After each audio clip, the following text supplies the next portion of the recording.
ETV ప్రేక్షకులకి నమస్కారం. చెప్పాలని ఉంది కార్యక్రమానికి స్వాగతం. శ్రమయేవ జయతే అనే సూత్రాన్ని నమ్మి ఆచరణలో పెట్టి ఎన్నో సత్ఫలితాలు సాధిస్తున్న సీనియర్ ఐఏఎస్ అధికారి శ్రీ బి జనార్దన్ రెడ్డి గారు.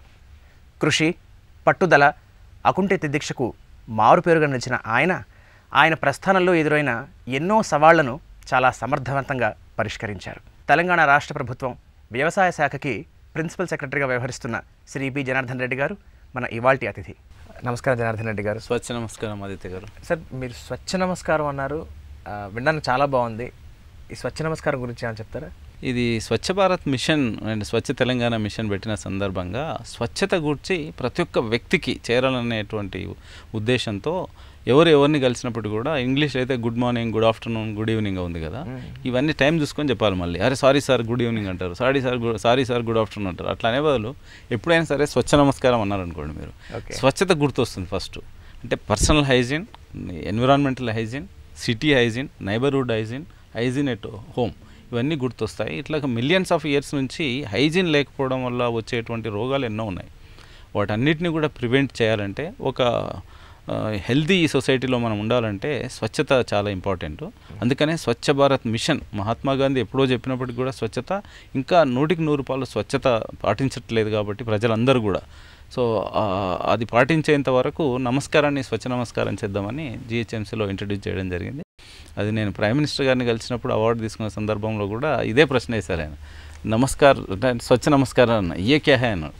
అంటే sir, each time we don't greet with good morning, good afternoon, we say swachh namaskaram, so that you are reminded of swachhata and it will perpetuate the principle of swachhata అన్నాను. అంటే బదాయి అన్నాడు ఆయన కూడా. కంగ్రాచులేషన్స్. How wonderful sir. అంటే జిహెచ్ఎంసీలో మీరు ఎవరికి ఫోన్ చేసినా కూడా స్వచ్ఛ నమస్కారం అని వచ్చేది. సో నేనున్నప్పుడు ఏ ఎంప్లాయీని ఫోన్ చేసినా కూడా ఇంకొంతమంది రిటైన్ చేశారు ఇప్పటికి కూడా. అవునా? To spread that message basically. Sir, civil servant విభాగంలో మీరు ఎన్నో విభాగాల్లో ఎన్నో సంవత్సరాలుగా పనిచేస్తున్నారు. అయితే వీటన్నిటిలో మీకు బాగా ఆనందాన్ని, ఉత్సాహాన్ని కలిగించిన విభాగం గురించి చెప్తారా? ఇది ఒక కష్టమైన పని. తర్వాత 31 ఏళ్ళ తర్వాత ఇది బాగుంది అది బాగాలేదని కంటే I believe in love your job. అంటే ఏది చేస్తున్నప్పుడు అది పూర్తిగా ప్రేమించి ఆ జాబ్ని చేయాలి. చేస్తే దానికి పరిపూర్ణమైనటువంటి న్యాయం జరిగేటువంటి అవకాశం ఉంది, షాక్కు అవకాశం ఉంది. నాకు కూడా ఎప్పటికప్పుడు ఇదే బెస్ట్ అనిపించింది. ఫస్ట్ రెవెన్యూ డివిజనల్ ఆఫీసర్గా జాయిన్ అయినాను. Revenue highest number of passbooks ఇచ్చాం రైతులకు. అది ఇదే బెస్ట్ జాబ్ అనుకున్నాను. దాని తర్వాత కొన్ని రోజులు పేదలకు సంబంధించినటువంటి గృహ నిర్మాణ శాఖలో పనిచేశాను. ఎంతమందికి ఇల్లు కట్టిస్తున్నాము, లక్షలాది మందికి, ఎంత బాగుంది జాబ్ అనుకున్నాను. తర్వాత రూరల్ డెవలప్మెంట్లో అంటే ఈ గ్రామీణ విభాగంలో పేదరికాన్ని పారదోలటానికి చేసినటువంటి జాబ్ అనమాట. అప్పుడు అది బాగా అనిపించింది. అట్లా దాదాపుగా ఒక 10-15 జాబ్స్, మరి లెక్క పెట్టలేదు నేను, కానీ చేసినప్పుడల్లా అదే అత్యుత్తమమైన అనిపిస్తున్నారు. బ్యూరోక్రసీలో హైరార్కీ అండ్ ఈ ప్రోటోకాల్ వంటి అంశాల వల్ల కొన్నిసార్లు అలసత్వం పెరిగిపోతుంది అనే ఒక వాదన ఉంది. సో దాన్ని మీరు ఎలా అధిగమించేవారు? I always believe in act now principle. నేను ఉద్యోగంలో జాయిన్ అయినప్పటి నుంచి ఇప్పటి వరకు కూడా ఏ సమస్య అయినా, ఏ ఫైల్ అయినా నా దగ్గరకు వచ్చింది 24 గంటల్లో నేను ఫైల్ క్లియర్ చేసి, నా స్థాయిలోనే అయిపోయేదంటే నా స్థాయిలో క్లియర్ చేస్తాను.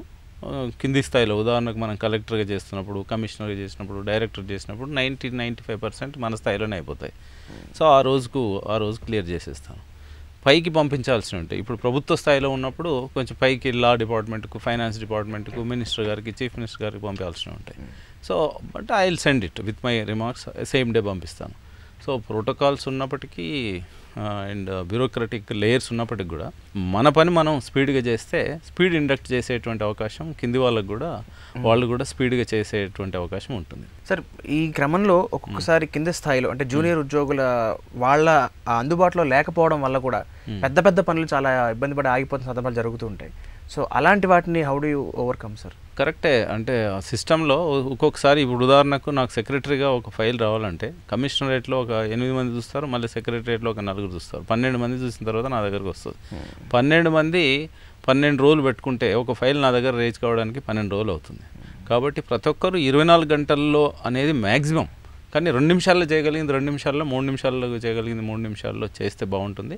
నేను ఎక్కడ పనిచేసినా కూడా ఎంప్లాయీస్కు యాక్ట్ నో అనేటువంటి ప్రిన్సిపల్ మీద వారికి శిక్షణ ఇవ్వటం అండ్ అత్యంత వేగంగా చేస్తున్నటువంటి వాళ్ళకి ఇన్సెంటివ్ ఇవ్వటం అండ్ వేగంగా చేయనటువంటి వాళ్ళను మానిటరింగ్ చేయటం అండ్ ఫైల్ ట్రాకర్ అనేటువంటి విధానం కూడా నేను పనిచేస్తున్నటువంటి క్రమంలో వరంగల్లో కానీ అనంతపురం కలెక్టర్గా పనిచేసినప్పుడు ఫైల్ ట్రాకర్ పెట్టి ఏ ఫైల్ ఏ రోజు ఎంతమంది దగ్గర ఉంది, ఎక్కువగా డిలే అయినటువంటి వాళ్ళని కొంచెం మందలించి పనిచేయించేటువంటి విధానం. లేకపోతే ఒకరు చేయలేకపోతే వాళ్ళు లీవ్ పెడితే వాళ్ళని పక్కకు పెట్టి విషయం ఇంపార్టెంట్, డిస్పోజల్ ఇంపార్టెంట్, స్పీడ్గా డిస్పోజ్ చేసేటువంటి విధానాన్ని అవలంబించాం. ఒకసారి మీ కర్తవ్యంలో భాగంగా దాదాపు 13 గంటల పాటు నాన్ స్టాప్ వర్క్ చేయాల్సి వస్తూ ఉంటుంది.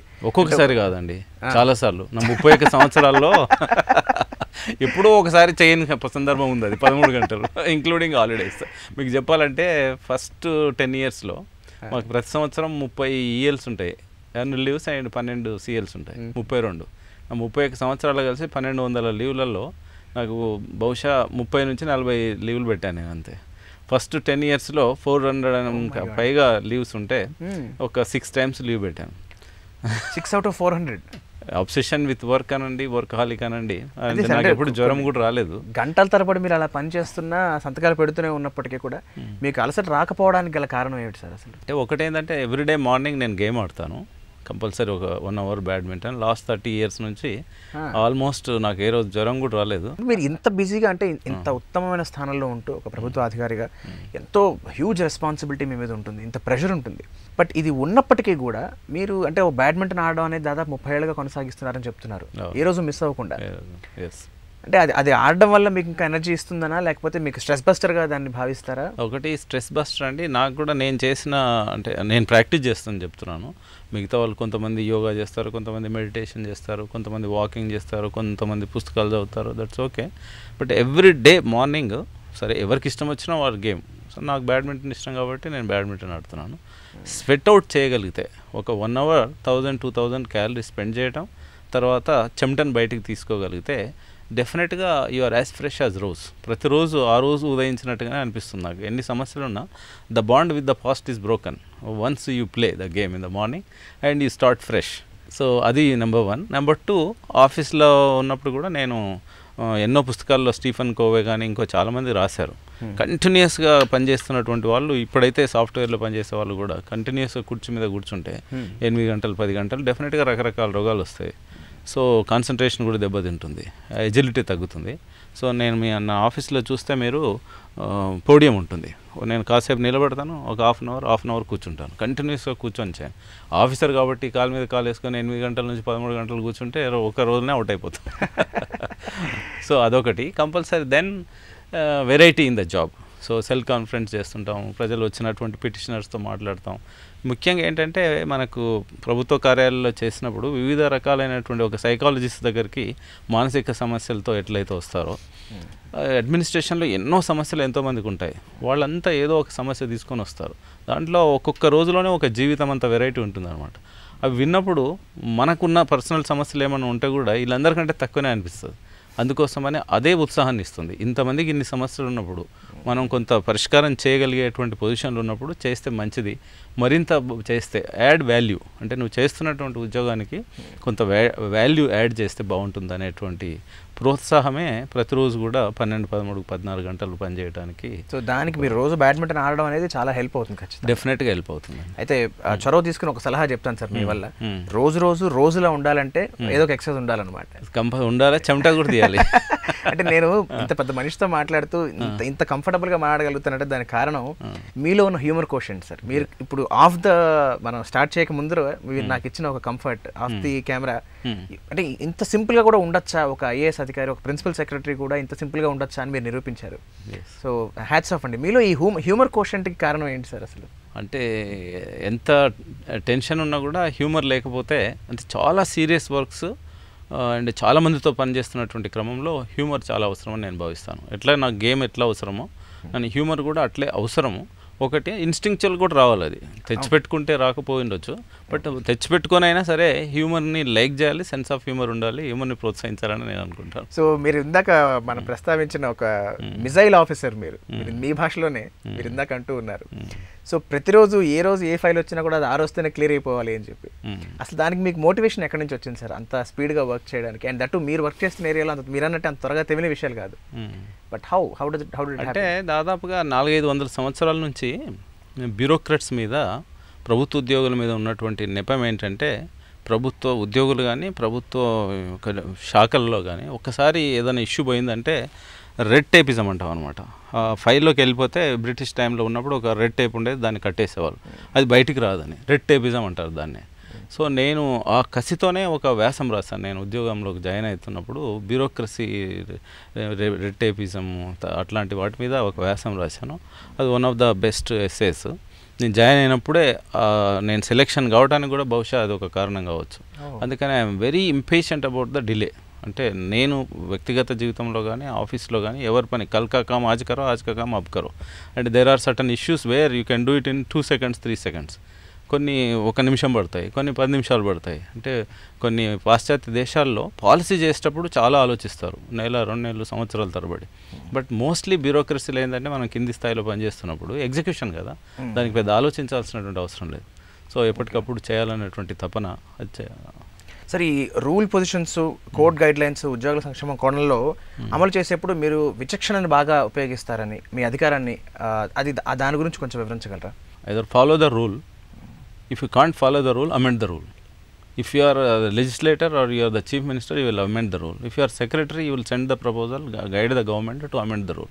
Till that time, follow the rule. So akkada rule follow అయ్యేటువంటి క్రమంలో ఎక్కువగా ఆలోచించాల్సినటువంటి అవసరం లేదు. ఎక్కడైనా డిస్క్రిషన్ ఉన్నప్పుడు to do the justice with in the rule, so you should do it always. Rules అనే వాటిని అడ్డం పెట్టుకొని మరింత ఆలస్యం చేసే కంటే రూల్ ప్రకారం చేయటం. ఒకవేళ రూల్ అడ్డం వస్తుందంటే మనకు చేతన అయితే ఆ స్థాయిలో మనం ఉన్నట్లయితే, ఇప్పుడు నేను ఉన్నటువంటి స్థాయి ప్రభుత్వ శాఖ కార్యదర్శిని కాబట్టి ఆ రూల్ని అమెండ్ చేయడానికి we can guide the government. Sir, మీ దగ్గరకు వచ్చే వాళ్ళలో నవాబులైనా గరీబులైనా మీరు ఒక్కలాగే మాట్లాడతారని, కేవలం విషయానికి మాత్రమే ప్రాధాన్యత ఇస్తారు అన్న మాట విన్నాం మీ గురించి నేను.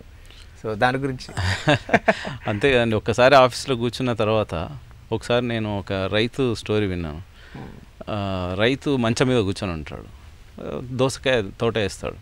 సో ఎవరో వెళ్తుంటే బాటచారులు, నేనే రైతును పండించాను, మీరు తీసుకోమని చెప్తాడు. వాళ్ళు వద్దు మాకెందుకండి, నువ్వు ఎంతో రేట్ చెప్పంటే రేటు గిట్లేదు తీసుకోమని చెప్తాడు.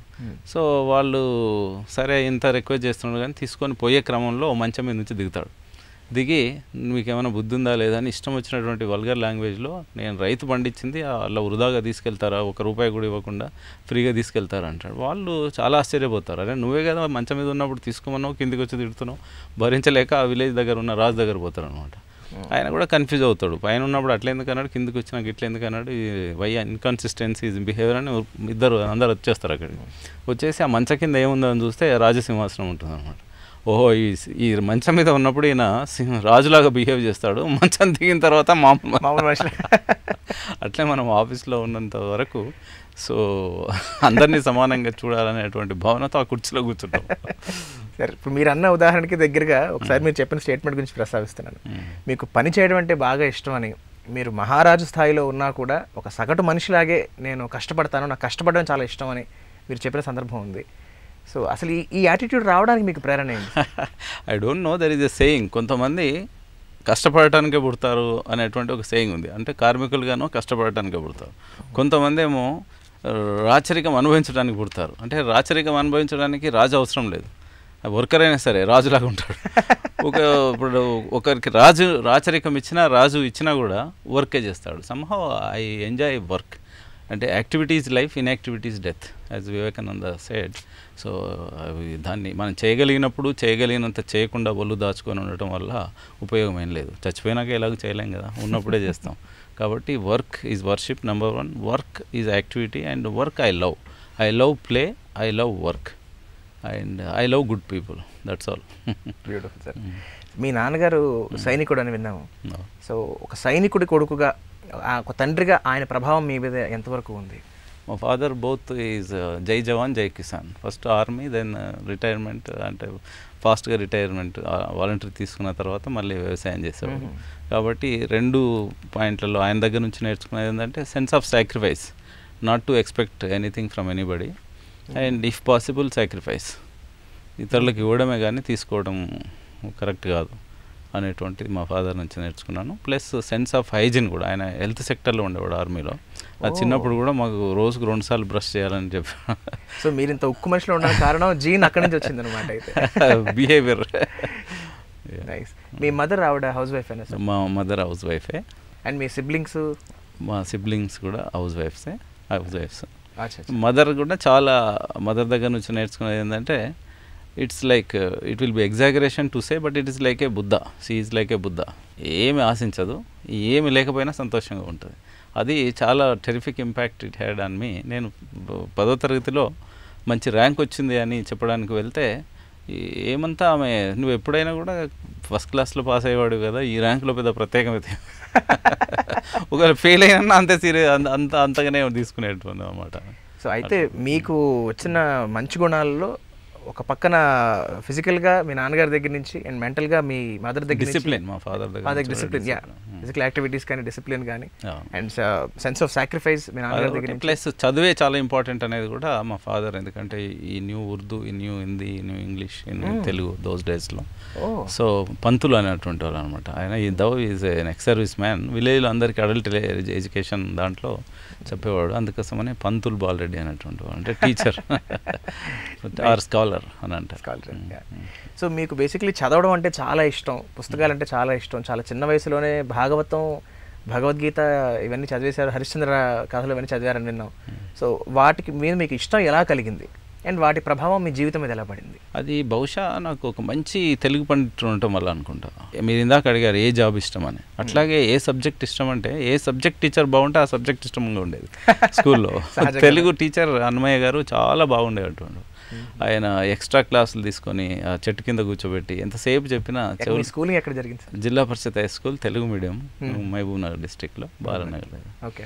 సో బహుశా ఆయన యొక్క ఇంపాక్ట్ చాలా ఉండింది తెలుగు సాహిత్యం. అన్నమయ్య గారు. సో నాకు ఎండాకాలం సెలవులలో లైబ్రరీకి నాకే ఇచ్చేవారు, స్కూల్ లైబ్రరీకి. అప్పుడు మనకు ఎల్టీసీ ఇవన్నీ తిరగటం, కాస్ట్లీ అలవాట్లు కూడా లేవు. సో ఇక ఉన్న 2 నెలలు సెలవులు ఎలా గడపాలో తెలియదు కాదు. ఫస్ట్ ఆ పుస్తకాన్ని తీసుకుపోవడం, చదవటం, మళ్ళీ ఇంకొక పుస్తకం తీసుకోవడం, చదవటం, అట్లా. సో వ్యాపకం కోసం చదివినా కూడా అవన్నీ ఇంటర్నలైజ్ అయినాయి.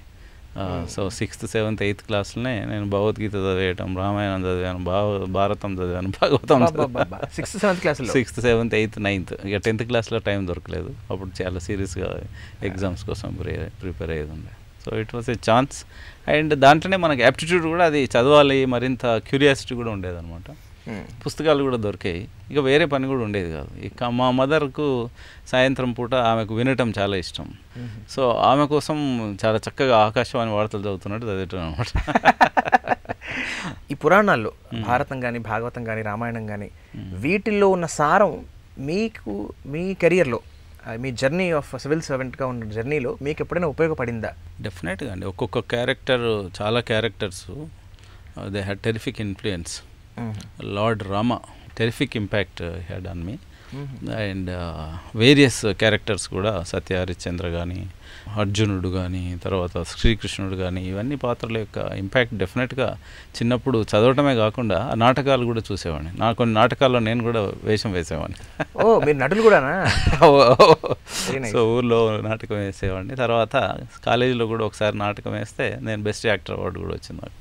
సార్, మీరు పురాణాల గురించి చెప్తున్నప్పుడు నాకు మీరు రాముడితో పాటు ఇంకా 2 పేర్లు చెప్పారు, కానీ నాకెందుకు రాముడి గురించి ఎక్కువ మాట్లాడాలనిపిస్తుంది. బికాజ్ మీ జర్నీలో ఇంత ధర్మబద్ధంగా, ఇంత సిన్సియర్గా ఉండగలగడం, unless you have those roots, it is not that possible అండి. కాకపోతే మనం నిజ జీవితంలో చూస్తే ఎక్కువ సిన్సియర్గా ఉండే వాళ్ళకి ఎక్కువ కష్టాలు వస్తుంటాయి అంటారండి. అంటే రాముడి విషయంలో అదే జరిగింది అనుకోండి. మనకి ఐ థింక్ హర్యానా స్టేట్లో ఇలాగే ఒక సివిల్ సర్వెంట్కి దాదాపు 30 సార్లు 35 సార్లు ట్రాన్స్ఫర్లు అయ్యాయిట, because of being sincere. So అలాంటివి సందర్భాలు మీకు కూడా లైఫ్లో ఏమైనా జరిగాయి సార్? జనరల్గా జరుగుతూనే ఉంటాయి. అంటే ఎట్లా ఉన్న సమస్యలు అయితే వస్తాయి. సపోజ్ నువ్వు ఆర్ బెస్ట్ డ్రైవర్, చక్కగా డ్రైవ్ చేసుకుంటూ పోతున్నావు, అటు సైడ్ నుంచి ఒక డ్రంకన్ డ్రైవర్ వచ్చాడు, మీకు గుద్దాడు. రోడ్డు మీద వెళ్తున్నావు కాబట్టి నీకు దెబ్బ తగులుతుంది. ఈ పొజిషన్లో ఉన్నప్పుడు, పొజిషన్లో లేనప్పుడు కూడా నా ఉద్దేశంలో ఏంటంటే, సమస్యలు అనేవి లైక్ బ్లడ్ ప్రెషర్ 120/80 ఉంటేనే మనకు నార్మల్గా ఉన్నట్టు. ప్రెషర్ లేకుంటే చచ్చిపోతాం. రాయికి ప్రెషర్ ఉండదు, చచ్చిపోయిన వాళ్ళకి ప్రెషర్ ఉండదు. అట్లాగే బ్రతికున్నప్పుడు స్టూడెంట్గా ఉన్నా, ఉద్యోగం చేస్తున్నా, ప్రైవేట్ ఉద్యోగం చేసినా, ఫిల్మ్లో అయినా, గవర్నమెంట్లో అయినా సమస్యలు ఉంటాయి. సమస్యలు లేకుండా ఉండదు. సో దాన్ని ప్రాబ్లం కాకుండా ఇష్యూగా భావిస్తే సార్ట్అవుట్ చేసుకోవచ్చు. సో బ్యూరోక్రసీలో కూడా అలాంటి సమస్యలే ఉంటాయి. అంటే టాలరెన్స్ ఫర్ గుడ్ అనేది ఒక్కొక్కసారి బాస్ని బట్టి, గవర్నమెంట్ని బట్టి ఉంటుంది. సో మనం బట్టి కూడా ఉంటుంది. అంటే మనం ఉద్యోగంలోకి వచ్చింది 37 సార్లు ట్రాన్స్ఫర్ కావడానికి కాదు. Rolling stone gathers no maths. కాబట్టి ఉన్నటువంటి పరిస్థితులు అర్థం చేసుకొని ఏ జాబ్లో అయినా కూడా కొంత స్పేస్ క్రియేట్ చేసుకొని అసలు రాజకీయాలకు సంబంధం లేకుండా ప్రజలకు ఉపయోగపడేటువంటి పనులు చేయడానికి చాలా స్పేస్ దొరుకుతుంది, ఎంత ఒత్తిడి ఉన్నటువంటి పదవిలో కూడా. నాన్ ఫైనాన్షియల్ బట్ పీపుల్ ఎంపవర్మెంట్కి సంబంధించింది మనం చొచ్చుకొని వెళ్ళి ప్రజలకు సహాయం చేసేటువంటి అవకాశం ఉంటుంది. దాన్ని దృష్టిలో పెట్టుకుంటే మనకు కూడా రోజు ఒక ట్రాన్స్ఫర్ చేయించుకోవాలని చేసేట్టు చేయాలని ఉండదు నంబర్ 1. సో నాకు ఒకసారి ఒకటే రోజులో ట్రాన్స్ఫర్ అయిపోయినా, ఇంకొకసారి 5 సంవత్సరాల వరకు కూడా చేశాను. ఒక తెలుగు మీడియం చదువుకున్న ఒక స్టూడెంట్ ఐఏఎస్ ఆఫీసర్ అయ్యారు అంటే మనకి చరిత్రలో దాఖలాలు ఉన్నాయి, కానీ బట్ ఈ ట్రాన్సిషన్లో మీరు పడ్డ ముఖ్యమైన కష్టాలు ఏమిటి? అంటే మీరు సివిల్స్ కూడా తెలుగు మీడియంలోనే ప్రిపేర్ అయ్యి రాశారు? లేదు, నేను ఇంగ్లీష్ మీడియంలో రాశాను. 10th ఇంటర్మీడియట్ వరకు Telugu. Okay. So graduation post graduation English. So ప్రత్యేకంగా నేను అట్లా పడ్డట్లు ఏమనిపించలేదు నాకు, అంటే కష్టాలు పడ్డట్లు transition was smooth only. But point ఏంటంటే తెలుగు మీడియంలో చదివి, జిల్లా పరిషత్ హై స్కూల్లో చదివి, ప్రభుత్వ బడిలో చదివి కూడా ఇప్పుడు రాష్ట్ర వ్యాప్తంగా రాసినటువంటి పరీక్షలో లక్షలాది మందిలో 3వ ర్యాంక్ రావటం అనేది it is possible to do అనేది, అంటే అబ్సల్యూట్ సెల్ఫ్ కాన్ఫిడెన్స్ ఒకటి. నేనేంటంటే 3వ తరగతి నుంచి ఎంఎస్సి వరకు ఓన్లీ 5 సార్లు అబ్సెంట్ అయినా. కాబట్టి నాకు 3, 4, 5, 10 వరకు intermediate, post degree, post graduation ఇన్ని రోజులు కలిసి నేను 5 సార్లు అబ్సెంట్ అయినా. కాబట్టి నాకు చాలా కాన్ఫిడెన్స్ ఉండేది. మరి ఇన్నిసార్లు నేను స్కూల్కి పోయి ప్రతి పీరియడ్ విన్నటువంటి నాకంటే ఎక్కువ వేరే వాళ్ళకి ఎట్లా తెలిసి ఉంటుందని, తెలిసి ఉండొచ్చు వేరే వాళ్ళకి. బట్ మనకు కాన్ఫిడెన్స్ ఉంటే తప్పలేదు కదా. A little bit over confidence కూడా కావచ్చు, but with that we sailed through. ప్రస్తుతం ఉన్న ఇప్పుడు ఈ ఇంగ్లీష్ మీడియం వాటి మీద మీ అభిప్రాయం ఏంటి సార్? న్యూ ఎడ్యుకేషన్ పాలసీలో కూడా ఎలిమెంటరీ స్కూల్లో తప్పనిసరిగా మాతృభాషలో ఉంటే ఎక్కువగా నేర్చుకునేటువంటి అవకాశం ఉంటుంది అనేటువంటిది జనరల్గా సర్వత్రా ఉన్నటువంటి అభిప్రాయం. లేకపోతే ఏమైందంటే పేరెంట్స్ది ఒక లాంగ్వేజ్, స్కూల్లో ఒక లాంగ్వేజ్, ఊర్లో ఒక లాంగ్వేజ్ ఉన్నట్లయితే సో లర్నింగ్ కొంచెం ప్రాబ్లం అవుతుంది పిల్లలకు. సార్ మీరు తరచూ ప్రభుత్వ పాఠశాల సందర్శిస్తూ ఉంటారని విన్నాము. దాదాపు 2000కు పైగా స్కూల్స్కి వెళ్ళారని చెప్పి, విజిట్ చేశారని చెప్పి. అసలు మీకు ఎందుకు స్కూల్స్ విజిట్ చేయాలని ఒక ఈ కోణం ఎందుకు వచ్చింది మీలో? నేను 9వ తరగతిలో ఉన్నప్పుడు మా సైన్స్ ఫేర్ అవుతుంది ఎవ్రీ ఇయర్ డిస్ట్రిక్ట్లో. సో మా స్కూల్ నుంచి రిప్రజెంట్ చేశాను నేను. 10th క్లాస్ వాళ్ళని తీసుకెళ్తారు, బట్ ఓకే నేను బహుశా అలర్ట్గా ఉంటాను, ఇంటెలిజెంట్గా ఉంటాను, వాట్ ఎవర్. స్కూల్ నుంచి నన్ను పంపించారు. క్విజ్లో ఫస్ట్ ప్రైజ్ వచ్చింది మా గ్రూప్కి. నేను I received that prize from district collector. So ఆ రోజు డైరీలో రాసుకున్నాను, ఎందుకంటే రోజుల్లో గోరింటాకులో శోభన్ బాబు రాసుకున్నట్టుగా. ఒక్కొక్క టైంలో ఒక్కొక్క ఇన్ఫ్లుయెన్స్ చేస్తారు. నేను కూడా కలెక్టర్ అవుతానని రాసుకున్నాను, మైండ్లో కూడా బాగా ప్రింట్ అయిపోయింది. కానీ ఎవరికి చెప్పలేదు. అటు ఇటు చూసి మరి ఎవరికని చెప్తే తెలుగు మీడియంలో చదువుతున్నటువంటి వాడు కలెక్టరేట్లో అవుతావు అనుకున్నావు, నువ్వు నీ కోరికలే గుర్రాలు అయితే లాగుంది కాబట్టి చెప్పడం అనవసరం, ఇంట్లో కూడా ఎవరికి చెప్పలేదు. బట్ మనసులో ఉండింది, నేను కలెక్టర్ అయ్యాను. అంటే నేను ఒక కలెక్టర్ని ఒక్కసారి చూస్తే కలెక్టర్ని కావాలని కలెక్టర్ అయ్యాను కదా. నేను కూడా చాలాసార్లు ఈ పిల్లలతో మాట్లాడినప్పుడు తప్పనిసరిగా వాళ్ళకి ఇన్స్పిరేషన్ ఇద్దామనే ఉద్దేశంతో నేను అనుకోకుండా ఆ రోజు సైన్స్ ఫేర్కి వెళ్తే అక్కడ కలిసాం, కానీ ఏ కలెక్టర్ మా స్కూల్కి రాలేదు. అందుకనే నేను ఉద్యోగంలో జాయిన్ అయినప్పటి నుంచి ఇప్పటి వరకు కూడా దాదాపు లెక్కలేదు కానీ 2000-3000 స్కూల్స్కు విజిట్ చేశాను. జిల్లాలలో ఉన్నప్పుడు ఏ రోజు ఏ పనికి ఎక్కడికి వెళ్ళినప్పుడు కూడా నా పని ఏదో నైట్ 9, 10, 11 వరకు చేసేవాడిని. ఒక గంట 2 గంటలు పిల్లలతో కంపల్సరీగా పోతూ స్కూల్ కనపడితే ఆ ఏరియాలో స్కూల్ పిల్లలతో మాట్లాడి. అనంతపురంలో అనుకుంటా సార్ మిమ్మల్ని స్కూల్కి వెళ్ళే కలెక్టర్ అనేవారు. అనంతపూర్లో ఒకసారి వెళ్తూ పెనుగొండ దగ్గర జిల్లా పరిషత్ స్కూల్ ఏదో కనపడితే దిగి స్కూల్కి వెళ్ళాను. వెళ్ళిన తర్వాత 6th క్లాస్కి వెళ్ళాను. క్లాస్ రూమ్లోకి వెళ్ళి రెగ్యులర్గా స్కూల్కి వెళ్ళే వాళ్ళు ఎవరన్నాను. ఒక అమ్మాయి లేచి కలెక్టర్ సార్ అన్నది. అంటే కలెక్టర్ ఏంటమ్మా నువ్వు వెళ్ళావా అంటే, నేను ఎందుకు వెళ్తా సార్, మేము ఎవరం వెళ్ళాము రెగ్యులర్గా, మేము రోజు వెళ్ళేది మీరు, రోజు ఒక స్కూల్ పోతారు కానీ రోజు ఏదో స్కూల్ పోతారు, మేము ఎగ్గొడుతుంటాం సార్. సో నేను వాళ్ళని ఇన్స్పైర్ చేయడానికని వెళ్ళేవాడిని, బట్ నేను కూడా ఇన్స్పైర్ పొందేవాడిని ఆ పిల్లల యొక్క అమాయకత్వాన్ని చూసి. మీరు చిన్నప్పుడు స్కూల్ మానలేదు, కలెక్టర్ ఉద్యోగం చేసేటప్పుడు కూడా మానలేదు. అవకాశం వస్తే రోజు పిల్లలతో అంటే నేను ఇప్పుడు ఇంటి నుంచి ఆఫీస్ నుంచి ఎడ్యుకేషన్ సెక్రటరీ చేసినప్పుడు పిల్లల నంబర్లు తీసుకొని ర్యాండమ్గా పిల్లలతో మాట్లాడేటువంటి వాడిని. సో ఇక్కడ హైదరాబాద్ సెక్రటరీ ఉద్యోగం చేస్తున్నప్పుడు సాధ్యం కాదు కాబట్టి స్కూల్స్ విజిట్ చేయడం అనేది. సో యూనివర్సిటీ నేను వైస్ ఛాన్సలర్గా ఉన్నా కూడా యూనివర్సిటీ విద్యార్థుల కంటే స్కూల్ పిల్లలతో మాట్లాడటం నాకు చాలా ఇష్టం, సరదా, అవసరం కూడా అని నేను భావిస్తాను.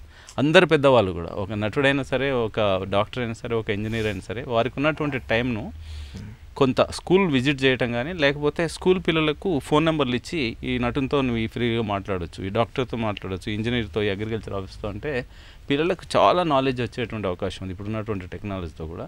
ఇప్పుడు నేను కాకతీయ యూనివర్సిటీ వైస్ ఛాన్సలర్ ఇన్ఛార్జ్గా కూడా ఉన్నాను. అక్కడ ఉన్నటువంటి మా రిటైర్డ్ టీచర్స్ కానీ, ప్రొఫెసర్స్ను, పనిచేస్తున్నటువంటి వాళ్ళను వాలంటీర్గా వాళ్ళనే స్కూల్స్ను మీరు చూజ్ చేసుకొని మీ ఫోన్ నెంబర్ ఇవ్వండి. ఒక సండేనో, సాటర్డేనో, రోజు గంటనో ఫ్రీ టైం చెప్తే వాళ్ళకు ఉన్నటువంటి డౌట్స్ కానీ, లేకపోతే గైడెన్స్ మెంటర్గా కానీ మీరు పనికొస్తారు. మ్యాథమెటిక్స్, ఇంగ్లీష్, తెలుగు సబ్జెక్ట్ ఏదైనా సరే అని కూడా ఇప్పుడు ప్రాక్టీస్ చేస్తున్నాం. ప్రభుత్వ విద్యాసంస్థలు కన్నా కూడా ప్రైవేట్ విద్యాసంస్థల వల్ల ఫలితాలు చాలా ఎక్కువగా ఉంటున్నాయి. రేదర్ ప్రభుత్వ విద్యాసంస్థల్లో ఫలితాలు చాలా తక్కువగా ఉంటున్నాయి. ఈ వెనుకబాటుతనానికి గల కారణం ఏమిటి? దీన్ని ఎలా తీర్చిదిద్దొచ్చని మీ ఉద్దేశం? గవర్నమెంట్ స్కూళ్ళల్లో కూడా మంచి రెసిడెన్షియల్ స్కూల్లో ఉదాహరణకు టాప్ క్లాస్ వాళ్ళని సెలెక్ట్ చేసి రెసిడెన్షియల్ ఫెసిలిటీ ఇచ్చి అండ్ మంచి టీచర్ని పెడితే అక్కడ కూడా చాలా బాగా ఉంది. గవర్నమెంట్ స్కూళ్ళల్లో కూడా మంచి మెరిటోరియస్ టీచర్స్ ఉంటారు. కాకపోతే ఒక కాన్సెప్ట్ స్కూల్స్ లాగా పెట్టి ఒక క్రిటికల్ మాస్, అంటే number of teachers, number of students, కనీసం ఒక 10 మంది టీచర్స్, ఒక 200-300 మంది విద్యార్థులు అక్కడికి వచ్చినట్లయితే వాళ్ళకు ఒక మంచి అట్మాస్ఫియర్ కూడా ఏర్పడుతుంది. ప్రభుత్వం, ప్రైవేటు దాని వల్ల ఎక్కువ చదువు, తక్కువ చదువు వస్తుంది. ఎవరిని అట్రాక్ట్ చేస్తున్న దాన్ని బట్టి ఉంటుంది అనమాట. చాలామందిని కొంత ఆర్థికంగా బాగున్నటువంటి వాళ్ళ తల్లిదండ్రులందరూ కూడా ప్రైవేట్ స్కూళ్ళలో వేస్తున్నారు. అడిషనల్ కోచింగ్ అవసరమైంది కూడా వాళ్ళకి ఇప్పిస్తున్నారు. సో ఐక్యూ పరంగా ప్రభుత్వం స్కూళ్ళకు వెళ్ళేటువంటి పిల్లలకు, ప్రైవేట్ స్కూల్కు వెళ్ళేటువంటి పిల్లలకు తేడా ఏం లేదు. నర్చరింగ్లోనే తేడా ఉంది. అండ్ పేరెంటల్ బ్యాక్గ్రౌండ్లో కొంత ఇబ్బందులు ఉన్నాయి. వాళ్ళకు గవర్నమెంట్ స్కూల్కి వెళ్ళేటువంటి పిల్లలకు అడిషనల్ కౌన్సిలింగ్, అడిషనల్ కోచింగ్ కూడా చాలా అవసరం. అట్లయితే వాళ్ళు కూడా ప్రైవేట్ వెళ్ళేదానికన్నా వాళ్ళను కంపీట్ చేసేటువంటి అవకాశం ఉంది. సార్, మీరు కెరీర్ మొదట్లో సిబిఆర్ హ్యాచరీస్లో పౌల్ట్రీ డాక్టర్గా కూడా పనిచేశారు. ఆ ఉద్యోగం మానేయాలని మీకు ఎందుకు అనిపించింది అసలు? అంటే నేను ఒకరోజు యాక్చువల్గా నేను అప్పుడు ప్రొబేషనర్ అంటే ట్రైనీని నమస్కారం పెట్టాను. ఆయన ప్రతి నమస్కారం చేయలేదు ఎండి.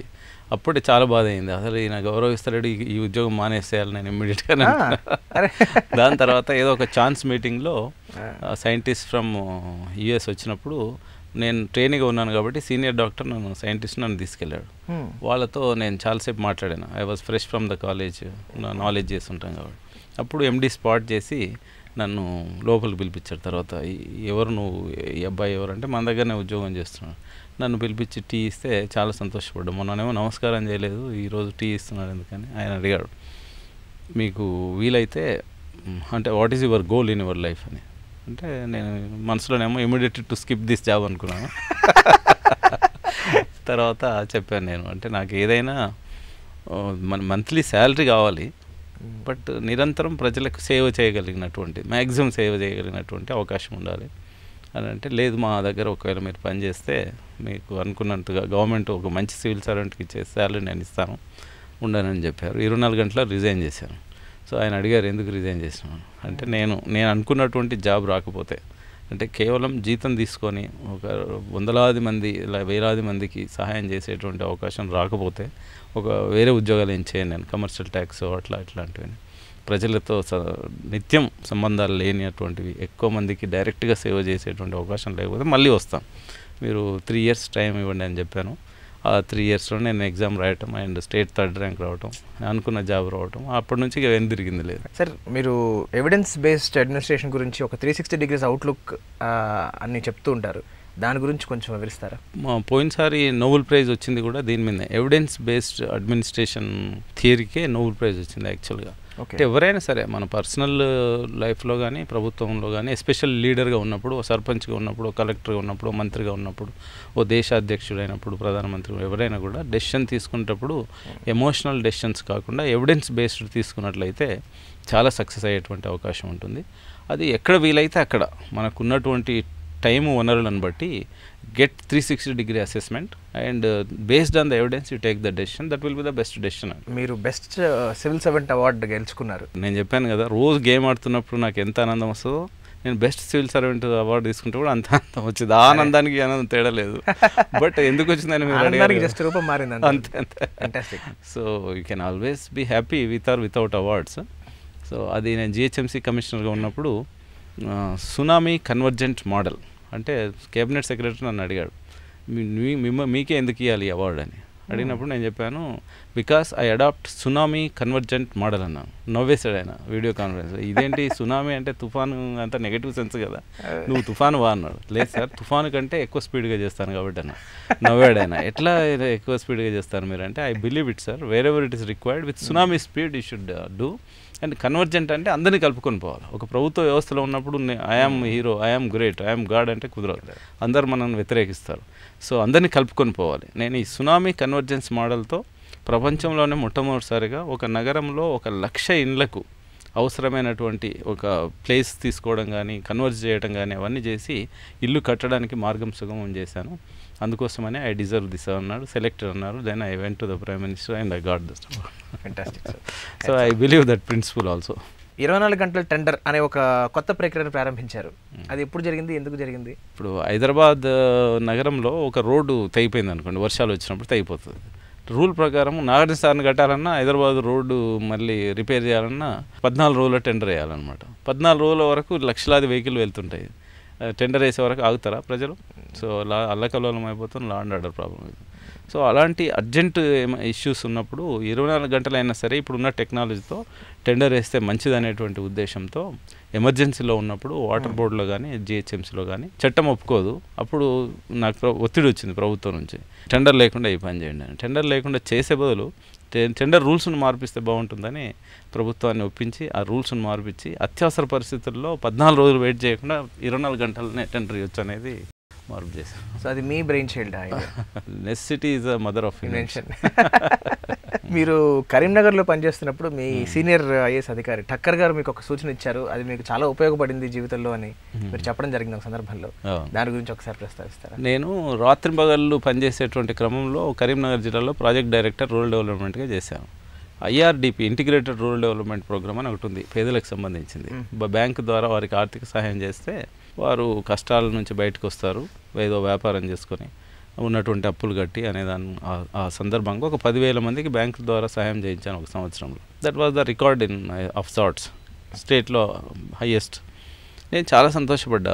ఆ అనాలిసిస్ మనం తెలుసు కానీ పక్క జిల్లాలో ఎంత ఉందో తెలియదు కదా. అక్కడంతా 2,000, 3,000, మనం 10,000 మందికి సాయం చేసాం. సో ఒక రోజు అయింది, 2 రోజులు అయింది, 1 నెల అయింది, 2 నెలలు అయింది. టక్కర్ ఉన్నారు మాకు రూరల్ డెవలప్మెంట్ కమిషనర్. ఆయన ఒకరోజు కూడా ఫోన్ చేసి బాగా చేసామని చెప్పట్లేడు. ఇంత బాగా చేసిన సంగతి ఈయనకు తెలుసా లేదా, అసలు ఈయన బాస్ కదా అని నేనే వెళ్ళి ఆయన దగ్గరికి వాళ్ళ ఆఫీస్ నుంచి వచ్చినటువంటి కాగితం చూపించాను.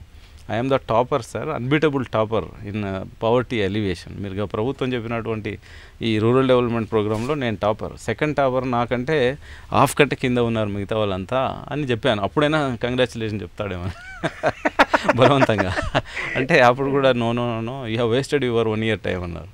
అంటే ఎట్లా వేస్ట్ చేశాను నేను? ఇది గవర్నమెంట్కున్న ఇది ఏకైక పవర్టీ రిడక్షన్ ప్రోగ్రామ్, దాంట్లో టాప్ ఉంటే ఆ టైం ఎందుకు వేస్ట్ అయిందని మీరు అన్నారంటే, ఏది చేసినా సస్టైనబుల్ చేయాలి. ఇది 1 టైం లోన్ ఇచ్చినంత మాత్రాన పేదరికం నుంచి బయటికి రారు. అంటే ఇది గవర్నమెంట్ ఆఫ్ ఇండియా చెప్పిన ప్రోగ్రామ్ కదా అని అన్నారు. అవును, గవర్నమెంట్ చెప్పిన ప్రోగ్రామ్ చేస్తూనే సస్టైనబుల్గా మనం చేసినటువంటి ఒక పని మీరు ట్రాన్స్ఫర్ అయిపోయినాక కూడా సస్టైన్ అయితే అది బెస్ట్ కార్యక్రమం అన్నారు. Always I remember that. So 1 time intervention versus sustainable interventions. Sir, ఇప్పుడు సమాజ అవసరాల కన్నా కూడా అధికంగా ఆహార ధాన్యాల ఉత్పత్తి జరుగుతున్నప్పటికీ కూడా రైతులకి గిట్టుబాటు ధర లభించడం లేదు అన్న దానిపై మీ అభిప్రాయం ఏంటి సార్? ఒకటే సప్లై డిమాండ్ అండి. ఏది డిమాండ్ ఉందో అది సప్లై చేయగలగాలి మనం. డిమాండ్ కంటే ఎక్కువగా సప్లై చేస్తే రేటు పడిపోతుంది. డిమాండ్ బాగున్నప్పుడు సప్లై ఇప్పుడు గ్రౌండ్ నట్ ఉంది, 6,000 రూపాయలు ప్రభుత్వ రేట్ అంటే 7,000కి కూడా అమ్ముకుంటున్నారు. ఎందుకు అంటే ఈ సంవత్సరం దాని ఉత్పత్తి తక్కువ ఉండొచ్చు, ఉత్పాదకత తక్కువ ఉండొచ్చు, కాబట్టి ఎక్కువ రేటు ఉంది. ఎంఎస్పి అనేది మినిమం సపోర్ట్ ప్రైస్ అనేది ప్రభుత్వం యొక్క ఒక పాలసీ. ఏ పంట అయితే ఎక్కువగా అవసరమో ఆ పంటకు ఎంకరేజ్మెంట్ చేయాల్సినటువంటి అవసరం ఉంటుంది. దానికోసం ఎంఎస్పి. అవసరం లేని పంటకు ఎంఎస్పి ఇచ్చినా, అవసరం ఉన్న పంటకు ఎంఎస్పి ఇవ్వకపోయినా కూడా ఇంబ్యాలెన్స్ వస్తుంది. సహజంగా ఎవరి జీవితంలో అయినా కూడా వాళ్ళని వాళ్ళు నిలబెట్టుకోవడానికి చాలా కష్టపడుతూ ఉంటారు. కానీ మీరు నిలబడడంతో పాటు నాతో ఉన్న సమాజంలో ఉన్న 10 మంది బాగుపడాలి అన్న ఒక సోషల్ సపోర్ట్ దృష్టిలో, మీరు సోషల్ సర్వీస్ దృష్టిలో మీరు మీ జీవితాన్ని ప్రారంభించారు, చాలా విజయవంతంగా కొనసాగించారు. అయితే ఈ కోణానికి జరగాలి అంటే విజయవంతంగా ఫ్యామిలీ సపోర్ట్ చాలా చాలా అవసరం. దానికి మీ ఫ్యామిలీ నుంచి వచ్చిన సపోర్ట్, మీ పేరెంట్స్ కానీ తర్వాత మీ family? Father is a military man, is no more no, and mother does not ask for anything. It is not ఇది కావాలి అది కావాలి ఇట్లా బతకాలి అట్లా బతకాలని ఏమి ఆమెకు ఆశ ఏం లేదు, ఆశయాలు ఏం లేవు. అట్లాగా ఎట్లుంటే అట్లే హ్యాపీగా ఉండాలని ఐ థింక్ అది ఇంబైబ్ అయింది అట్లాగే. అండ్ ఫ్యామిలీ మెంబర్స్ కూడా మా సిస్టర్స్ కానీ నా వైఫ్ కానీ చిల్డ్రన్ కానీ they never demanded anything from మీ. నువ్వు ఇట్లా చేయాలి, మాకు ఈ స్థాయిలో ఉంచాలంటే ఇట్లా సంపాదించాలి, ఈ రకమైనటువంటి తప్పులు చేయాలని కానీ ఎప్పుడు వాళ్ళు ప్రత్యక్షంగా కానీ పరోక్షంగా కానీ లేకపోవడం వల్లనే బహుశా కంఫర్టబుల్గా నేను ఎట్లయినా చేసేవాడిని, కాన్ఫ్లిక్ట్తో చేసేవాడిని. మేడం ఏం చేస్తారు సార్? మేడం కూడా హౌస్ వైఫ్. కాన్ఫ్లిక్ట్ లేకుండానే సేమ్ కంపోజర్తో చేయగలగడానికి, సంతోషంగా చేయగలగడానికి నీ చుట్టూ ఉన్నటువంటి వాళ్ళ యొక్క సహకారం, యాక్టివ్ అండ్ ప్యాసివ్, ఆ విధంగా అవసరం. అలాంటి ఎకో సిస్టమ్ నుంచి వస్తే మనం చేసే పని సంతోషంగా చేస్తాం. మీ పిల్లల గురించి? మా ఇద్దరు పిల్లలు, ఇద్దరు ఇంజనీర్స్. సో ఒకరు సైకాలజీ ఫీల్డ్లో, అంటే ఇద్దరు ఇంజనీర్స్ అయినప్పటికి కూడా ఒకరు మార్కెటింగ్ ఫీల్డ్లో, ఒకరు సైకాలజీ ఫీల్డ్లో సెటిల్. Nice sir. మీ ఖాళీ సమయాల్లో మీరు మీ స్నేహితుల్ని కానీ బంధువులు కానీ కలుస్తూ ఉంటారా? మీకు ఆ టైం ఉంటుందా ఇంత బిజీగా ఉన్న మీకు? అంటే నేను జనరల్గా I'm poor at spending leisure time. మొదటి నుంచి కూడా గేము, పని, తర్వాత చదువుకోవడం, మళ్ళీ పడుకోవడం, మళ్ళీ ఒక రోజు అంతా జీవితం లాగానే ఉంటుంది. ఇప్పటి వరకు ఒక రోజంతా ఖాళీగా ఉండి ఎట్లా ఖాళీగా గడపడం అట్లా అనేది జనరల్గా మరి కొత్తదే నాకు. ఒకసారి మనం 2 years అయిన తర్వాత, రిటైర్ అయిన తర్వాత గడపడం చాలా ఇబ్బంది. క్రిటికల్ ఫంక్షన్స్ ఉన్నప్పుడు వెళ్తాను. సో లీజర్ టైం యాక్టివిటీ అంటే నాకు గాసిపింగ్ అదంతా ఏం లేదు, పుస్తకాలు చదవడం లేకపోతే గేమ్ ఆడటం. మీ లైఫ్లో ఉన్న అతి ముఖ్యమైన 3 అంశాల గురించి ప్రస్తావించారు: చదవడం, ఆడటం, పని చేయడం. ఈ మూడిట్లో మీరు దేనికి ఎక్కువ ప్రాధాన్యత ఇస్తారు? How do you rank them in the order? I know it's tough, అడిగేది నాకే కొంచెం కష్టం అనిపిస్తుంది, కానీ ఒక ఐఏఎస్ ఆఫీసర్ ఈ ప్రశ్నకి సమాధానం. ఒకటి కాన్ఫ్లిక్ట్ లేదు. మార్నింగ్ 6 to 7, 7 to 8 ఆడతాను. అప్పుడు పనే ఉండదు, ఆఫీస్ పని కాబట్టి కాన్ఫ్లిక్ట్ ఏం లేదు. తర్వాత పని యాక్చువల్గా అఫీషియల్ వర్క్ అంటే 10:30 అంటారు, కానీ మాకు ఇప్పుడు ఈ సెల్ ఫోన్స్ అదంతా వచ్చిన తర్వాత మార్నింగ్ దాంతోనే ప్రారంభమవుతుంది. న్యూస్ పేపర్, తర్వాత ఆ రోజు అందరితో మాట్లాడటం, అదంతా అఫీషియల్గా అంటే 10:30 to 5 o'clock.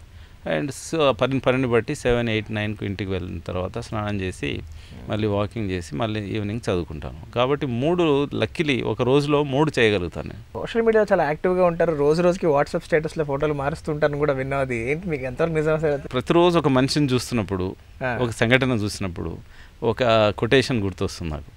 అంటే అది ఎక్కడైనా అరిస్టాటిల్ ఎవరో చెప్పి ఉండొచ్చు, చెప్పకపోయి ఉండొచ్చు. నాకు అది మంచిగా అనిపించింది, ఏమంటే రాసుకుంటాను. రాసుకొని ఈ మధ్య ఈ వాట్సాప్లో అదొక ఫెసిలిటీ ఉందన్నమాట. స్టేటస్లో పెట్టేస్తే 24 గంటల్లో డిసపియర్ అవుతుంది. సరే, చూసేవాళ్ళు ఎవరైనా ఒక 400-500 మంది చూస్తున్నప్పుడు వాళ్ళు ఇన్ఫ్లుయెన్స్ అయితే అవుతారు. సేమ్ స్టూడెంట్స్ని ఎట్లయితే ఇన్ఫ్లుయెన్స్ చేద్దామని ఒక ప్రయత్నం చేశాను, ఇది విత్ నో కాస్ట్. ఒకటి, నేను ఎన్ని కొటేషన్ రాయగలనో చూసుకుంటున్నాను. 365 రాయాలని, ఒక్కొక్క కొటేషన్ మీద ఒక పేజ్ రాయాలని. తర్వాత అవన్నీ రాసి పెట్టుకుంటున్నాను. నా వైఫ్ దాంట్లో పెడతాను. అది అందులోకి వెళ్ళి ఒకటి తీసి ఇందులో పెడతాను అనమాట.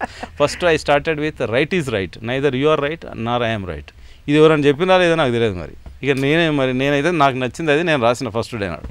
అట్లా రోజు ఒకటి ఎందుకు రాయకూడదు అనేటువంటి ఉద్దేశంతో. సో అయితే మీరు కాలంతో పాటు మీరు కూడా మారుతూ దాన్ని అడాప్ట్ చేసుకుంటూ దానికి తగ్గట్టుగా మారుతున్నారు అన్నమాట. కాలంతో పాటు నేనేం మారటం లేదు, టెక్నాలజీని యూజ్ చేసుకుంటున్నాను. అదే దాంట్లో టెక్నాలజీతో పాటు నేను అస్సలు మారలేదు. కాలం ఏదైనా అలాగే ఉంది. మనిషి మారలేదు, మనసు మారలేదు, మాట మారలేదు. సో మీలో ఉన్న ధర్మం స్థిరంగా ఉంది, కాలానికి తగ్గట్టు కొత్త అప్డేట్ చేస్తే మంచిది. అంటే మనం ఇంతవరకు ఒక వ్యక్తిని, ఒక సమాజాన్ని చేరాలంటే పట్టేటువంటి సమయం ఇప్పుడు చాలా 100 to 1 million అయిపోయింది. సో అట్లా ఇన్ఫ్లుయెన్స్ చేయగలిగితే చేయడమే బెటర్ కదా. ఇప్పుడు నేను జిహెచ్ఎంసీ ఉన్నప్పుడు 99% అడ్మినిస్ట్రేషన్ వాట్సాప్ గ్రూపులు ఉండేవి. చెట్టు పడిపోతే వాట్సాప్ గ్రూప్, గుట్ట పడిపోతే వాట్సాప్ గ్రూప్, ఫ్లడ్ వస్తే వాట్సాప్ గ్రూప్, ఫైర్ వస్తే వాట్సాప్ గ్రూప్. ఒక్కొక్క ఐటమ్ని బట్టి ఒక రోజు ఒక దగ్గర ఇల్లు కూలిపోయింది, ఇమ్మీడియట్గా ఆ ఇల్లుకి సంబంధించినటువంటి వాళ్ళు ఎవరు, water, fire, police, traffic police అందరు కలిసి ఒక గ్రూప్ తయారు చేస్తాం. సో ఒకరు వస్తుంటారు, ట్రాఫిక్ క్లియర్ చేయాలి, డెబ్రీస్ తీసేసేయాలి, వాళ్ళు తీసుకెళ్ళాలి, అయిపోదు. అది అయిపోయినాక దాని గ్రూప్ కిల్డ్. కొన్ని గ్రూప్స్ కంటిన్యూస్గా ఉంటాయి, కొన్ని గ్రూప్స్ 1 or 2 days ఉంటాయి. పర్పస్ సర్వే వరకు ఎన్నో నష్టాలు ఉన్నప్పటికీ కూడా ఈ ఈజీ కమ్యూనికేషన్తో అడ్మినిస్ట్రేషన్లో నేనైతే ఫుల్ ఫైదా ఉంటాయి అంటారు కదా, ఫుల్లీ ఎక్స్ప్లోర్డ్.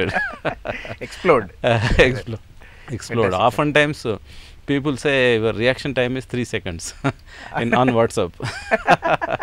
GHMC కమిషనర్గా మీకు 18 19 అవార్డులు వచ్చినాయి కదా. సో అంటే నాట్ స్మాల్ నెంబర్. సో మరి ఇన్ని అవార్డులు వచ్చాకనే మీకు సాటిస్ఫాక్షన్ ఉందా, లేకపోతే ఇంకా ఏమైనా వెల్త్గా ఫీల్ అవుతున్నారా sir? Biggest room in the world is room for improvement. So ఇలాంటి నగరానికి ఇంకా చేయాల్సింది ఎంతో ఉంటుందండి. సో నాకు ఒక కలకాలము అంటే ఎమ్మటే చేయాలని ఉంటుంది, బట్ ఎమ్మటే మనం 1 కోటి మందితో అన్నీ చేయించలేం కదా. సో సివిక్ రెస్పాన్సిబిలిటీ గూర్చి, స్వచ్ఛత గూర్చి, స్వచ్ఛమైనటువంటి నగరంగా, అంటే మనకు సాలిడ్ వేస్ట్ మేనేజ్మెంట్లో భారతదేశ స్థాయిలో అవార్డు కూడా వచ్చినప్పటికి కూడా అవార్డు అనేది రిలేటివ్. ఇంకొకరికంటే బెటర్ ఉన్నాం, బెంగళూరు కంటే బాగున్నాం కాబట్టి అవార్డు వచ్చింది. అంటే ఎంత బాగుండాలో అంత బాగలేము. అందుకని ఎంత బాగుండాలనో అంత బాగుండే వరకు చేయాలనేటువంటి తపన ఇంకా ఉండిపోయింది. అది ఒక రకంగా వెళ్తే అనుకోవచ్చు. సో బట్ దానికి ఏం కాలపరిమితి నిర్ణయించలేము. సో రిలేటివ్లీ బెటర్ కానీ బెస్ట్ అవ్వాలని మీ ఆల్వేస్. Fantastic sir. ఒక ఐఏఎస్ అధికారిగా మీరు ఆస్పైరింగ్ స్టూడెంట్స్కి, యూత్కి మీరు చెప్పే సలహా, మీ సూచనలు మీ నోటి ద్వారా. ఫ్రమ్ భగవద్గీత నాకు అప్పుడు చదివినప్పుడు తెలియదు, కానీ తర్వాత తెలుసుకునేది ఏంటంటే 100% ఎఫర్ట్ చేయాలి. రిజల్ట్ 0 రావచ్చు, 99 రావచ్చు. చాలామంది సివిల్ సర్వీసెస్ తయారయ్యే పిల్లలు ఏంటంటే 13 లక్షల మంది, 14 లక్షల మంది రాస్తారు. 50, 60, 70 ర్యాంకులలో వస్తేనే ఐఏఎస్ వస్తుంది. అందరికీ తెలిసిన విషయం అది. రాకపోతే చాలా నర్వస్ అవుతారు పిల్లలు. 13 లక్షల మంది రాదు కదా, 13 లక్షల మంది జాబ్సే లేవు కదా. 50 ఉన్నాయని తెలుసు, 13 లక్షల మంది రాస్తారని తెలుసు. కాబట్టి 100% ఎఫర్ట్ చేయాలి, 0% ఎక్స్పెక్ట్ చేయాలి. ఫస్ట్ పాయింట్ అది రాసే పిల్లలందరికీ. ఫంటాస్టిక్ ప్రిన్సిపల్ అది. దాంట్లో ఏమీ ఎగ్జాగరేషన్ లేదు. Number 1. Then they should have plan A, plan B, plan C, plan Z. చెప్తారు అమెరికన్ ప్రెసిడెంట్ చనిపోతే కవర్లో పెట్టి పెడతారంట ఎవరెవరు ఎప్పుడు కావాలని, ఎంతమంది చచ్చిపోయినా. సో ఇంకొకటి కూడా నేను చెప్తుంటాను, మీరు సెన్స్ ఆఫ్ హ్యూమర్ అన్నారు కాబట్టి చెప్తాను. ఒక బస్సులో వెళ్తున్నప్పుడు ఒక వ్యక్తి 2 టికెట్లు తీసుకుంటాడు. కండక్టర్ అడుగుతాడు, నీకొకటి ఇంకోరెవరు అంటారు. ఎవరు లేదు సార్, నాకే 2 టికెట్లు, ఒకటి పోతే నేను భయస్తున్నా ఎక్కువగా, లా అబైడింగ్ సిటిజన్, ఒకటి పోతే ఒకటి పెట్టుకున్నాను అంట. అందుకనే ఒకటి ఈ జేబులో పెట్టుకున్నా, ఒకటి ఈ జేబు. మరి 2 పోతే ఏం చేస్తావు అని అంట. అందుకే సార్ పాస్ ఉందని. సో అట్లా మనం ఒక సివిల్ సర్వీసెస్ కావాలంటే ఓన్లీ సివిల్ సర్వీసెస్ కావాలని డిజోరియంటర్ అవుతున్నాడు. So then you are not strike, you are not fit for civil servant. Civil సర్వీసెస్లో ఎన్నో సమస్యలు వస్తాయి తర్వాత. కాబట్టి దానికి మెంటల్గా ప్రిపేర్ అయ్యాలి. నెంబర్ 1. తర్వాత యూత్ అన్నారు, లేదా ఐఏఎస్ ఆస్పిరెంట్స్ ఆర్ ఐఏఎస్ వచ్చినటువంటి వాళ్ళకి ఏంటంటే సింపుల్గా వేరే వాళ్ళని కంపేర్ చేసుకోవద్దు. Compare always your self with you. నీకు నువ్వు కంపేర్ చేసుకో. If there is a scope to improve, as I said, biggest room in the world is room for improvement. Try to improve every day and try to add value. ఎక్కడ వీలైతే అక్కడ. చాలాసార్లు ఇబ్బందులు ఉంటాయి, కట్టేసినట్టు ఉంటుంది మనకు, కానీ స్పేస్ కూడా దొరుకుతుంది. ఆ స్పేస్ను క్రియేట్ చేసుకొని కేవలం సేవ చేయడానికి, ఎక్కువ మందికి ఉపయోగపడడానికి, ఎక్కువ మందికి నాయకత్వం ఇవ్వడానికి ఐఏఎస్ రావాలి తప్పితే సంపాదించడానికో లేకపోతే డబ్బు కానీ పేరు కానీ సంపాదించడానికి వస్తున్నామంటే మాత్రం చాలా ఇబ్బందులు అవుతాయి. మనకి ఇబ్బంది అవుతుంది, సొసైటీ మన వల్ల కూడా ఇబ్బంది పడుతుంది. మనం వచ్చేది ప్రజా పరిపాలన అంటే అందరికీ కంఫర్ట్ని ఇంక్రీజ్ చేయడానికి కదా వస్తున్నది. సదుద్దేశంతో గుడ్ సిటిజన్స్కి కంఫర్ట్, అంటే బ్యాడ్ సిటిజన్స్ కాదు. సో అలాంటి ఉద్దేశం ఉంటేనే రావాలి, లేకపోతే సంపాదించాలనేటువంటి ఉద్దేశంతో అయితే ప్రభుత్వ ఉద్యోగం అనేది వ్యాపారం కాదు. కాబట్టి బెటర్ నాట్ టు చూస్. ఎప్పుడో ఒకసారి ఎక్కడో దగ్గర మనం సంపాదిద్దాం, ఈ పోస్ట్లో బాగుంటుంది అనేటువంటి ఉద్దేశంతో అయితే it's a disservice and to the nation and to yourself. One has to be very very clear. But fantastic sir, మీ అమూల్యమైన సమయాన్ని మాకు కేటాయించి ఇలా మీతో ఎన్నో చక్కటి విషయాలు, ఎన్నో ఇన్స్పిరేషనల్ విషయాలు తెలుసుకోవడం జరిగింది. మరొక్కసారి మా స్టూడియోకి వచ్చి ఈ చెప్పాలని కార్యక్రమం ద్వారా మీరు చెప్పాలనుకున్న విశేషాలని మాకు ప్రేక్షకులు అందించినందుకు ఇంకా చెప్పాలని ఉంది. Thank you. చాలా థ్యాంక్స్ సార్.